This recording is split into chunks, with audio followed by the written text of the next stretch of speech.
Hello friends, welcome to target and goal. तो friends, हम इसमें से कंप्यूटर वाले क्वेश्चन देखेंगे और देखिए जूनियर असिस्टेंट में 15 क्वेश्चन कंप्यूटर के रहते हैं। तो ये 7वां टेस्ट है। इसके पहले हमने 6 टेस्ट जो हैं वो अपलोड कर दिए हैं, तो उसको भी आप देखिएगा। तो चलिए शुरू करते हैं। तो देखिए इसमें पहला क्वेश्चन है, इंटेल कोर i9 एक प्रकार का है। तो ये जो i9 है इंटेल का, ये क्या है? ऑप्शन यहाँ पर देखिए दिए हैं, एंटीवायरस, दूसरा ऑप्शन है प्रोसेसर, तीसरा है मदरबोर्ड, चौथा है हार्ड डिस्क और फिर उपरोक्त में से कोई नहीं।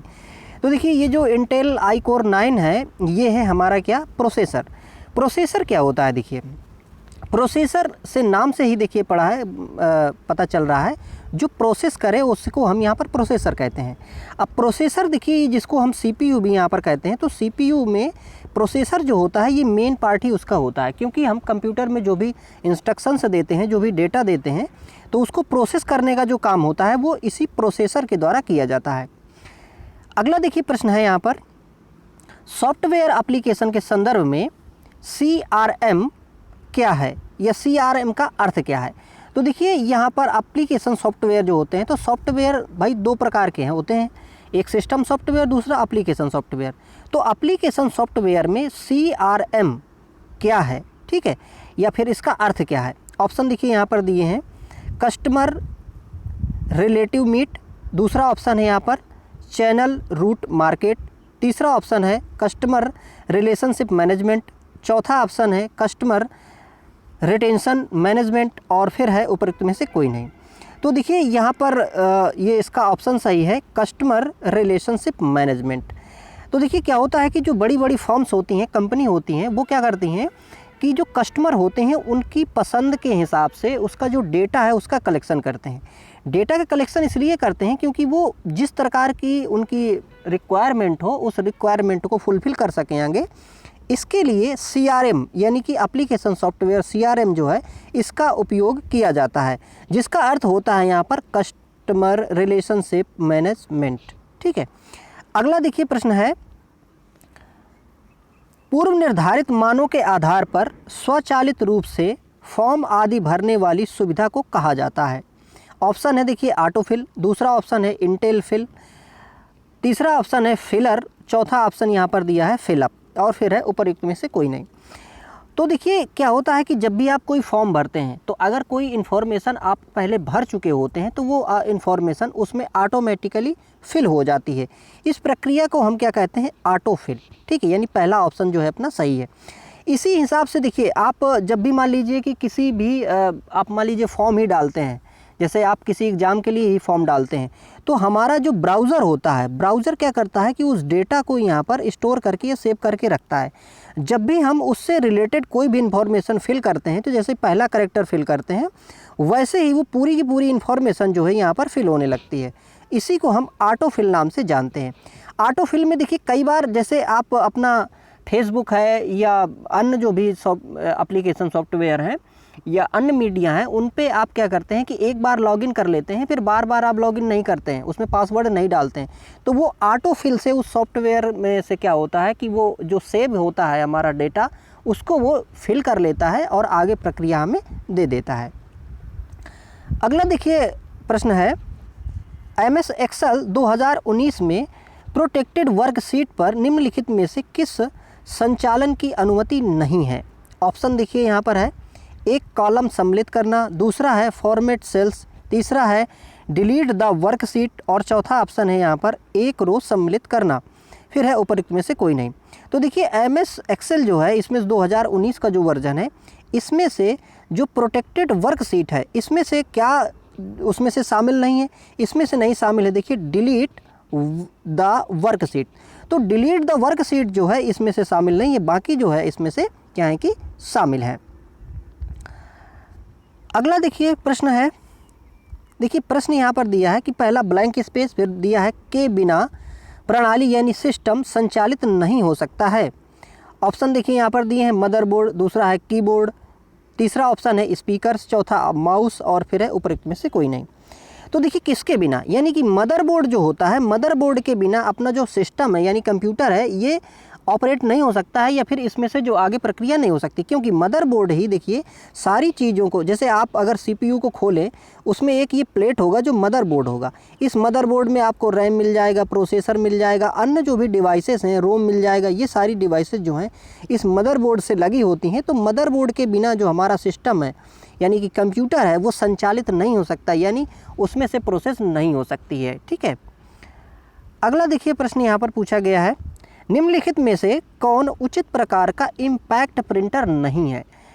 ऑप्शन यहाँ पर देखिए दिया है, चैन प्रिंटर, दूसरा है लाइन प्रिंटर, तीसरा है वैंड प्रिंटर, चौथा है यहाँ पर इंक जेट प्रिंटर और फिर है उपरोक्त में से कोई नहीं। तो देखिए यहाँ पर इम्पैक्ट प्रिंटर, तो इसमें से देखिए इंक जेट प्रिंटर जो है ये इम्पैक्ट प्रिंटर नहीं है। प्रिंटर दरअसल दो तरह के होते हैं, एक होता है इम्पैक्ट प्रिंटर और दूसरा होता है अपना नॉन इम्पैक्ट प्रिंटर। ठीक है, तो एक होता है हमारा क्या इम्पैक्ट प्रिंटर और दूसरा होता है नॉन इम्पैक्ट। देखिए इम्पैक्ट का मतलब क्या है कि जो प्रोसेस करने में, प्रक्रिया करने में इम्पैक्ट मतलब कि आवाज़ करे। और आवाज़ क्यों करता है वो, क्योंकि देखिए जो ये पुराने प्रिंटर होते थे, जो इम्पैक्ट प्रिंटर ही होते थे, उसमें क्या होता है कि एक रिबन लगी होती है और इस रिबन में एक हेड जो होते हैं, करेक्टर के हेड, इसमें से वो इम्पैक्ट करते हैं, मतलब उसमें से प्रेशर करते हैं, उसमें से मारते हैं, फिर वहाँ पर जो सीट होती है उसमें से करेक्टर जो है वो प्रिंट हो जाते हैं।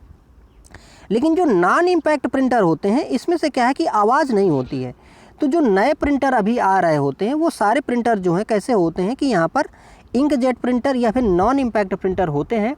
बाकी जो पुराने प्रिंटर आप देखेंगे, चाहे आप अगर टिकट कराते हैं, अगर टिकट कराएंगे तब भी आप वहाँ पर देखेंगे जो प्रिंटर है वो बहुत ही आवाज़ करके प्रिंट निकालता है, तो उसे हम क्या कहते हैं, यहाँ पर कहते हैं कि ये इम्पैक्ट प्रिंटर है।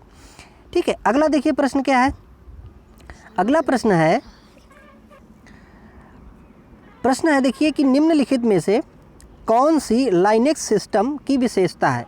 तो लाइनेक्स जो अपना ऑपरेटिंग सिस्टम है उसकी कौन सी इसमें से विशेषता है उसको यहाँ पर बताना है। ऑप्शन देखिए दिया है, पहला ऑप्शन है यहाँ पर रियल टाइम और सिंगल यूज़र, दूसरा है यहाँ पर मल्टी यूज़र और मल्टीटास्किंग, तीसरा ऑप्शन दिया है मल्टीटास्किंग और रियल टाइम, चौथा ऑप्शन दिया है यहाँ पर देखिए सिंगल यूज़र और मल्टीटास्किंग, फिर है उपरोक्त में से कोई नहीं।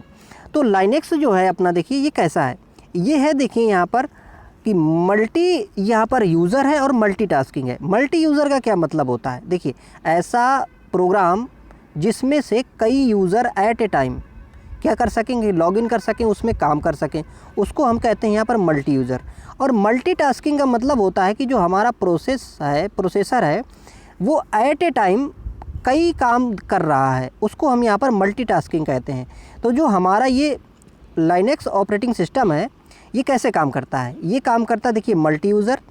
जैसे कि मान लीजिए एक सर्वर बनाया गया, इसमें से लाइनेक्स सॉफ्टवेयर डाला गया है, आप कई यूज़र हैं जैसे इधर, ठीक है, तो ये सारे यूज़र क्या कर सकते हैं, इसमें से ये लॉगिन कर सकते हैं, इस पर काम कर सकते हैं, यानी कि ये मल्टी यूज़र हो गया।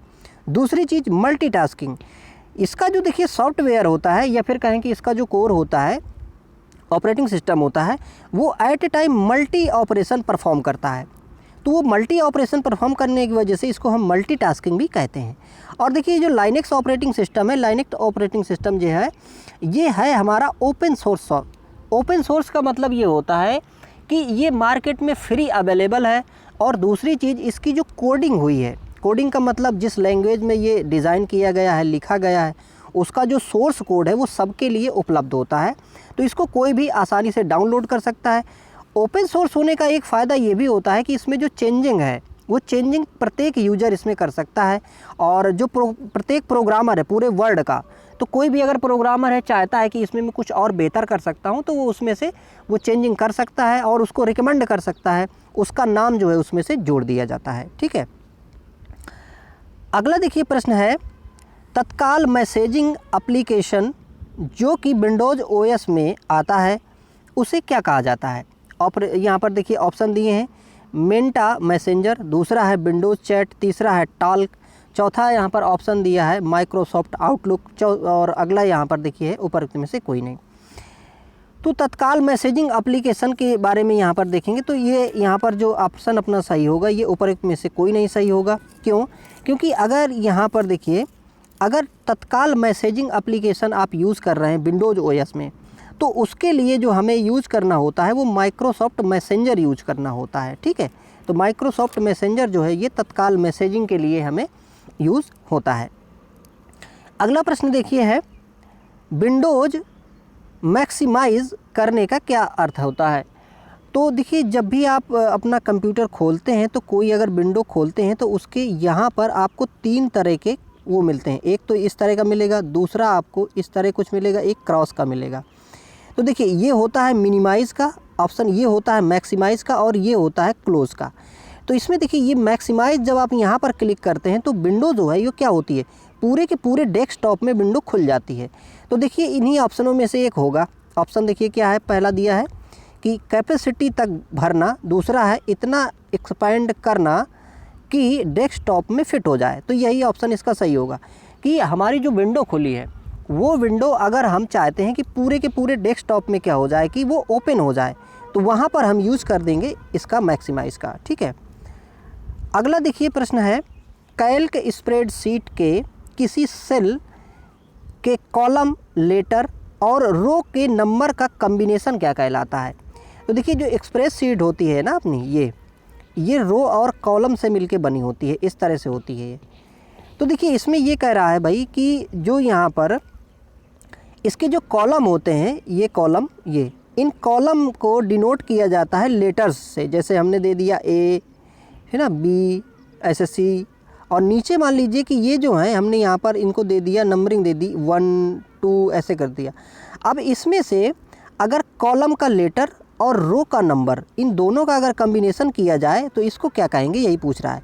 ऑप्शन देखिए यहाँ पर दिए गए हैं कि पहला ऑप्शन है सेल एक्रॉस, दूसरा है सेल आइडेंटिफिकेशन नंबर, तीसरा ऑप्शन है सेल रेफरेंस, फिर है सेल आइडेंटिफाई, और फिर है उपरोक्त में से कोई नहीं। तो इसको हम कहते हैं सेल रेफरेंस। सेल रेफरेंस का यूज कैसे करते हैं और क्यों करते हैं, देखिए, जब भी हमें इसके डेटा में कोई ऑपरेशन परफॉर्म करना होता है तो उस ऑपरेशन को परफॉर्म करने के लिए हम सेल रेफरेंस यूज करते हैं। जैसे मैंने ये दे दिया, मान लीजिए कि A2 और यहाँ पर हमने दे दिया B2। इसका मतलब A2 से B2 का जो सेल है, सेल आया, ये बॉक्स आया, इसमें जो हमें ऑपरेशन परफॉर्म करना है वो हम इसमें से कर सकते हैं। तो इसको हम सेल रेफरेंस नाम से जानते हैं। अगला देखिए प्रश्न है, निम्नलिखित में से कौन इंटरनेट के जरिए विभिन्न सेवाओं का वितरण है। इन संसाधनों में टूल और अनुप्रयोग होते हैं, जैसे कि data storage, server, database networking और सॉफ्टवेयर। ऑप्शन यहाँ पर देखिए दिया है लोकल एरिया नेटवर्किंग, दूसरा ऑप्शन पर्सनल एरिया नेटवर्किंग, तीसरा मेट्रोपॉलिटन एरिया नेटवर्किंग, चौथा ऑप्शन दिया है यहाँ पर देखिए क्लाउड कंप्यूटिंग, और फिर है उपरोक्त में से क्यों नहीं, कोई नहीं। तो यहाँ पर देखिए क्लाउड कंप्यूटिंग जो है ये सही होगा। क्लाउड कंप्यूटिंग क्या होती है, क्लाउड कंप्यूटिंग का ये मतलब होता है सीधा सीधा कि देखिए क्लाउड में डेटा होता है। जैसे देखिए, अभी जो हम इंटरनेट में सारी चीज़ें यूज़ कर रहे हैं तो ये जैसे एक क्लाउड है, इस क्लाउड में डेटा है, एप्लीकेशंस हैं, कई तरह के सॉफ्टवेयर्स हैं। आप यहाँ पे एक क्लाइंट हैं और मैं भी एक क्लाइंट हूँ, बहुत सारे क्लाइंट हैं। इससे हम क्या कर रहे हैं, हम कोई भी क्वेरी देते हैं। जैसे आप मेरा वीडियो भी अगर देख रहे हैं तो आप क्या करते हैं, कुछ भी टाइप करते हैं, तो टाइप करते ही इस क्लाउड में वो रिक्वेस्ट जाती है, और जो आपने डेटा डिज़ायर किया है वो डेटा क्या है कि आपको मिल जाता है। तो इसे ही हम यहाँ पर क्लाउड कंप्यूटिंग कह रहे हैं। जब से इंटरनेट का यूज़ ज़्यादा होने लगा है तो डेटा जो है वो पर्टिकुलर किसी एक कंप्यूटर में ना रखकर हम क्लाउड में रखते हैं, जिससे डेटा की जो एक्सेसिबिलिटी है वो ज़्यादा हो सके और जो डेटा है उसका मैनेजमेंट भी अच्छा हो सके। इसका देखिए एक फ़ायदा ये भी होता है कि जो डेटा है वो डिस्ट्रॉय नहीं होता है, और हालांकि इसका ये है कि भाई डेटा का जो कॉस्ट है वो बढ़ जाती है ना, इलेक्ट्रिसिटी ज़्यादा यूज होगी, डाटा जो है वो थोड़ा सा एक्सेस करने में दिक्कत होती है, कभी कभी ये चीज़ें होती हैं। अगला देखिए प्रश्न है, यहाँ पर देखिए एक ईमेल एड्रेस का पता दिया है, जिसमें से दिया है क्या कि abcdef.gmail.com। अब ये अवैध है, तो ये अवैध एड्रेस क्यों है वही यहाँ पर पूछ रहा है। तो ऑप्शन देख लेते हैं भाई।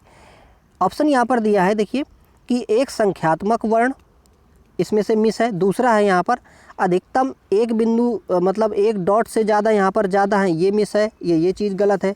फिर अगला है देखिए कम से कम एक अपर केस लेटर होना चाहिए, क्या ये चीज़ गलत है। अगला देखिए यहाँ पर दिया है केवल एक @ वर्ण। तो यहाँ पर देखिए ये जो ईमेल एड्रेस दिया है, तो ईमेल एड्रेस में इसमें @ कहीं पे नहीं लगा है, यही इसमें से मिस है। ईमेल एड्रेस जो होता है यहाँ पर देखिए उसका तरीका ये है कि यहाँ पर एड्रेस होगा, फिर @ होगा, और फिर इसके बाद में उस सर्विस प्रोवाइडर का नाम होता है जो यहाँ पर सर्विस दे रही होती है। याहू है, जीमेल है, ठीक है, रेडिफ मेल है। तो ये सब जैसे देखिए यहाँ पर जीमेल है, तो इस तरह से आप यहाँ पर लिखेंगे। तो इसका मतलब @ जो है ईमेल एड्रेस को लिखने के लिए बहुत ही ज़रूरी है, ठीक है। अगला देखिए प्रश्न है, निम्नलिखित में से कौन इंटरनेट ऑफ थिंग्स की विशेषता है? तो इंटरनेट ऑफ थिंग्स की देखिए विशेषता क्या है? ऑप्शन देखिए यहाँ पर दिए हैं। पहला है कनेक्टिविटी, दूसरा है डायनेमिक एंड सेल्स एडॉप्टिंग, तीसरा यहाँ पर दिया है स्केलेबिलिटी। तो इसमें से देखिए ऑप्शन दिए हैं हमारे कि ए और दोनों सही हैं, या फिर बी सी सही है, ये सभी विकल्प सही हैं, या ए सी सही है। इसमें से देखिए सभी विकल्प सही हैं। इंटरनेट ऑफ थिंग्स क्या है? देखिए इंटरनेट ऑफ थिंग्स, इसका सीधा अगर आप मतलब समझें तो देखिए इंटरनेट ऑफ थिंग्स जो है ये थिंग्स को मतलब चीज़ों को इंटरनेट से कनेक्ट करने की प्रक्रिया है। इसमें से क्या होता है? तो देखिए इंटरनेट ऑफ थिंग्स का यही मतलब है कि भाई इंटरनेट से कई सारी चीज़ों को आप कनेक्ट कर देते हैं, तो उसे इंटरनेट ऑफ थिंग्स कहते हैं। इंटरनेट ऑफ थिंग्स जो है देखिए पहली बार ये जो शब्द आया था ये 1999 में आया था, ठीक है। अब 1999 में ये शब्द आया, तो देखिए इसमें क्या होता है कि जैसे आप घर में रह रहे हैं तो आप अपने फ़ोन से क्या कर सकते हैं, आप अपना देखिए टीवी है, फ्रीज़र है, या अन्य जो भी डिवाइसेस हैं उन सबको क्या कर सकते हैं आप, इसमें से गेट है आपका, सारी चीज़ें आप इसमें से जोड़ सकते हैं। जोड़ने के बाद में आप यहाँ एक अपने मोबाइल से निर्देश देंगे और वो जो काम है आगे हो जाएगा। तो यही हमारा इंटरनेट ऑफ थिंग्स कहलाता है।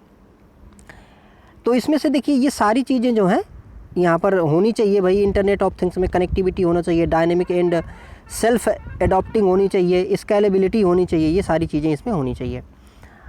अगला देखिए यहाँ पर प्रश्न पूछा है कि TCP/IP का घटक जो इंटरनेट की एड्रेसिंग स्कीम प्रदान करता है और पैकेट की वास्तविक डिलीवरी के लिए जिम्मेदार है, फिर ब्लैंक स्पेस है। तो ये TCP/IP देखिए क्या है कि जब भी हम इंटरनेट का यूज़ करते हैं तो डेटा को एक जगह से दूसरी जगह हम ट्रांसफ़र करते हैं, तो उसमें से इस TCP/IP का यूज़ होता है। ये एक प्रोटोकॉल है। तो इसमें से बात ये कह रहा है कि पैकेट की वास्तविक डिलीवरी के लिए इनमें से जिम्मेदार कौन है?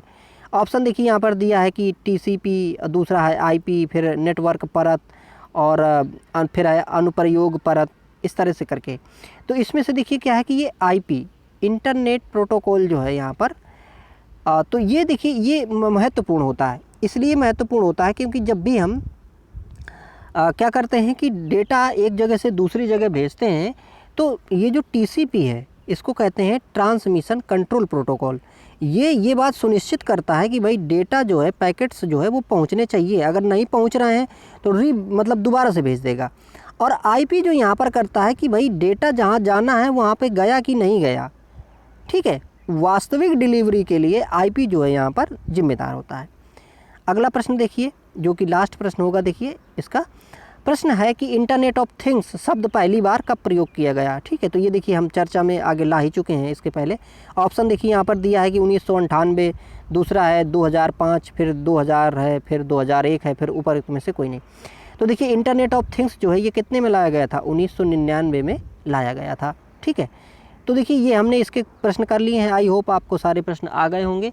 अब देखिए इसमें से कंटेंट भी जो है आपको काफ़ी तैयार होता जाएगा, तो इसको पढ़ते रहिए, बाकी वीडियो भी देखते रहिए आप। मिलते हैं अगले वीडियो में। Thank you for watching.